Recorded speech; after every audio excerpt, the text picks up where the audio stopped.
خلافت عثمانیہ کے خاتمے کی بھی ایک بڑی وجہ یہ تھی کہ ان لوگوں نے بھی اسباب اختیار کرنا کامیابی کے اس کی طرف توجہ کم کر دی تھی. اس وقت بھی روحانیوں کا زور بہت تھا, وظیفے, یہ کام کرنے کے یہ وظیفہ ہے. میں نے کسی بڑے عالم سے سنا کہ خلافت عثمانیہ نے ایک بہت بڑا بحری بیڑا خریدا تھا اپنے ڈیفنس کے لیے, جنگی جہازوں کا. اس بحری بیڑے کو پورٹ سے نہیں لگنے دیا کہ اس میں بخاری کا ختم پہلے ہوگا, برکت آئے گی, قرآن خوانی ہوگی, آیت کریمہ کا اتنا ورد ہوگا, اس کے بعد یہ, اور گوڑا ان تمام تر چیزوں سے آزاد ہو کے وہ ترقی پہ ترقی کرتا چلا جا رہا تھا. اور ہمارے یہاں کیا ہو رہا تھا کہ اس پہ ختم ہوگا, اس پہ پھونکے ماری جائیں گی اتنی دفعہ آیت کریمہ پڑھ کے. تو بھائی صحابہ کے دور میں تو ہمیں نہیں ملتی ہیں چیزیں, اتنی پھونکے کہاں سے لوگ لاتے ہیں, اس کو بھی پھونک لگا دو, اس کو بھی پھونک لگا دو. ٹھیک ہے, ایک چیز کی ایک حد تک اہمیت ہے, میں اس کا منکر نہیں ہوں کہ نفس پھونک ہی کا میں انکار کر دوں, لیکن یہ کہ آپ دیکھیں کہ دنیا کہاں جا رہی ہے اور آپ کن چیزوں میں پڑے ہوئے ہیں. فوج نہیں بنائی خلافت عثمانیہ نے, بھائی اتنی بڑی خلافت ہے, آپ ایک باقاعدہ منظم فوج تو بنائیں, اس کی ٹریننگ سینٹر تو فوج ہی نہیں تھی کوئی باقاعدہ.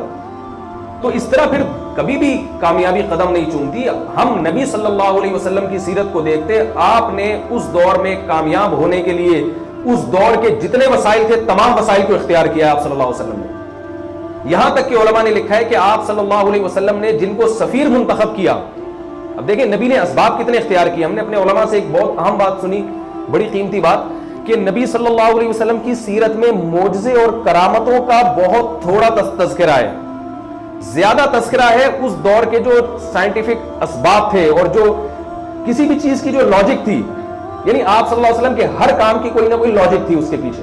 صلح حدیبیہ میں ہم دیکھتے ہیں جذبات یہ تقاضا کر رہے ہیں کہ دشمن کی اینٹ سے اینٹ بجا دو, مگر عقل کیا کہہ رہی ہے, بھائی تم 1400 ہو اور وہ ہزاروں کی تعداد میں ہے, 1400 ہزاروں کی تعداد سے نہیں لڑ سکتے. اسباب کی دنیا میں ایسا نہیں ہوتا.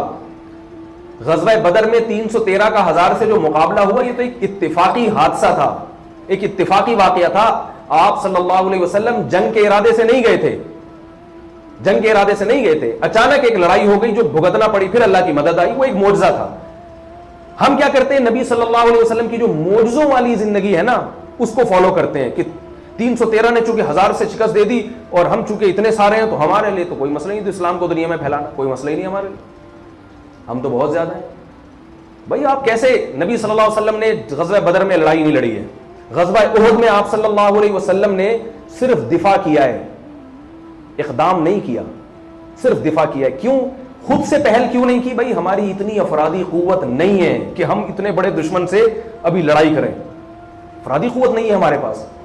دفاع کی تو دفاع تو کرنا ہی پڑتا ہے نا, ورنہ وہ تو بالکل ہی ختم کر دے گا. غزوہ خندق میں کئی قبائل نے مل کر حملہ کیا ہے. آپ لوگ بور تو نہیں ہو رہے؟ جو ہو رہے ہیں وہ ذرا ہاتھ کھڑا کریں بھائی, جو تھک گئے ہیں وہ ذرا ہاتھ کھڑا کریں نا.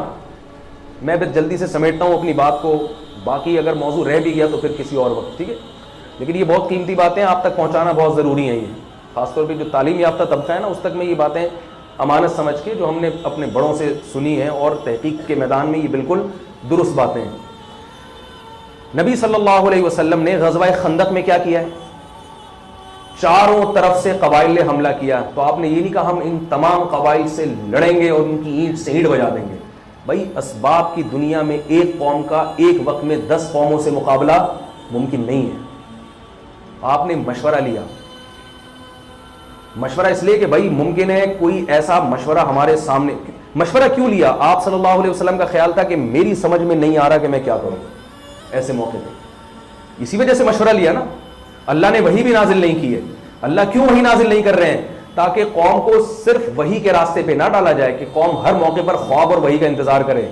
ایسا ان کو نظام دے کے جاؤ کہ ان کو بتاؤ جب ایسی سچویشن ہوگی تو آپ نے کیا کرنا ہے. آپ نے جتنے بھی ماہرین ان کو بٹھا کے ان سے ٹاک کرنی ہے, ان سے ڈسکس کرنا ہے کہ بھائی کیا کرنا ہے, اور اس کے بعد غور و فکر کر کے کوئی رائے متعین کرنی ہے.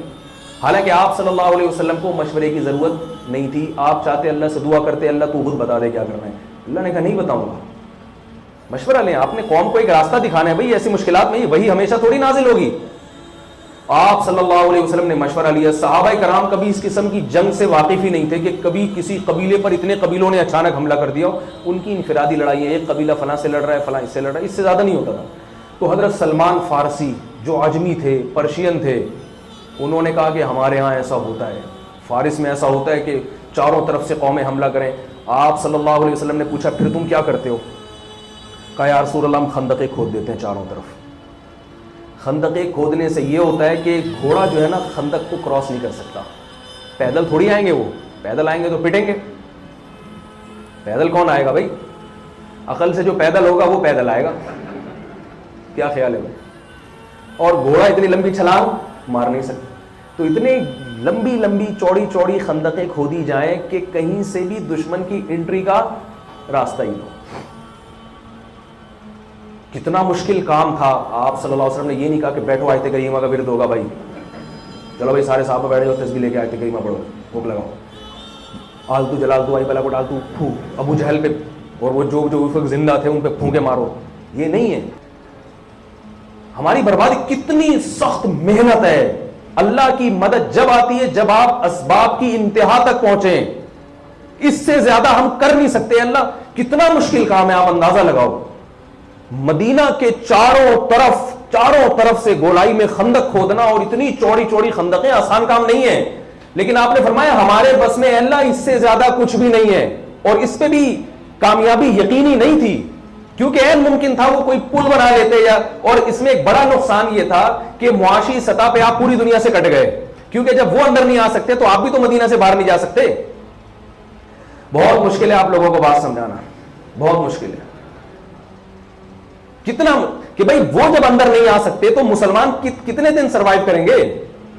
تجارت جب تک نہیں ہوگی آپ کی دنیا سے, آپ کٹ گئے بالکل. ایران پر پابندی لگائی نا امریکہ نے, اس نے بہت سارے کھانچے کھول لیے, اب تک زندہ ہے. لیکن یہاں آپ کوئی کھانچا بھی نہیں کھول سکتے کیونکہ کھانچا کھولنے کے لیے کوئی راستہ تو چاہیے نا. کسی کو رشوت کھلا کے بھی آپ جب نکلتے ہیں تو نکلنے کے لیے تو کوئی راستہ ہو. تو کیسے نکلیں گے خندقوں سے؟ لیکن آپ صلی اللہ علیہ وسلم نے کیا سوچا؟